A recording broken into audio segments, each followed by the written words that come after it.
দেখো বন্ধুরা, আমার দাদা খেতে বসে কত খাবার নষ্ট করেছে। আমরা গিয়েছিলাম একটা নেমন্তন্ন বাড়িতে, সেখানে গিয়ে বাংলাদেশের বর্ডার দেখতে পেলাম। সবাই রেডি হয়ে গেছি, এবার আমরা বেরোবো। আমরা গিয়েছিলাম দুটো গাড়িতে 5 জনা। তো এখন বেরিয়ে গেছি, এইদিকে মা আর ভাই যাচ্ছে, আর এখানে আছি আমি আর আমার 2 দাদা। তো রাস্তাটা খুবই সুন্দর ছিল, দেখো রাস্তার দুপাশে কত সুন্দর গাছ। আর আমরা গিয়েছিলাম প্রায় 50 কিলোমিটার। তো যেহেতু আমাদের অনেকটা পথ যেতে হবে, তাই জন্য আমরা মাঝপথে ব্রেক নিয়ে এখানে সিঙ্গারা খেয়ে নিয়েছিলাম। তো একটু রেস্টও হয়ে গেল, তারপরে আবার আমরা রওনা দিলাম। কার্তিকটা সিঙ্গারা খাওয়াচ্ছে, আবার কবে বলবে কি পয়সাটা না খরচ করলেই ভালো হতো, রেখে দিলে অন্য কিছু খেতে পারতাম। এ তোর কষ্ট হচ্ছে না তো? বুকটা ধুকপুক করছে মনে হয়। ওই দেখো আমার ভাই লম্বু, ওর ঠ্যাংগুলো ব্যথা হয়ে গেছে। বুনু ফোন করেছিল। এই যে আমার মা।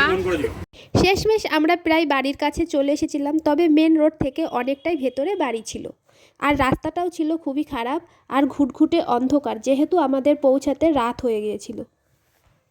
দূরে যেই লাইটগুলো জ্বলছে সেটা ছিল বাংলাদেশের বর্ডার, যেহেতু রাত হয়ে গেছে সেই জন্য আমরা ওখানে যেতে পারিনি। অবশেষে আমরা এসে পৌঁছালাম।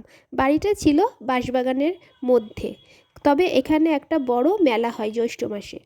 তো এখানে এসে সবার সাথে দেখা করলাম। তারপরে যেহেতু আমাদের বাড়ি ফিরতে হবে, তাই আমরা খেতে বসে গিয়েছিলাম। আমাদের নেমন্তন্ন ছিল তেহট্ট, সেটা ছিল গ্রাম একটা। তো সেখানে অনেক লোককে নেমন্তন্ন করা হয়েছিল, সবাই এসেছিল আর প্রচুর ভিড়ও হয়েছিল। তো অবশেষে খেতে বসে গিয়েছিলাম।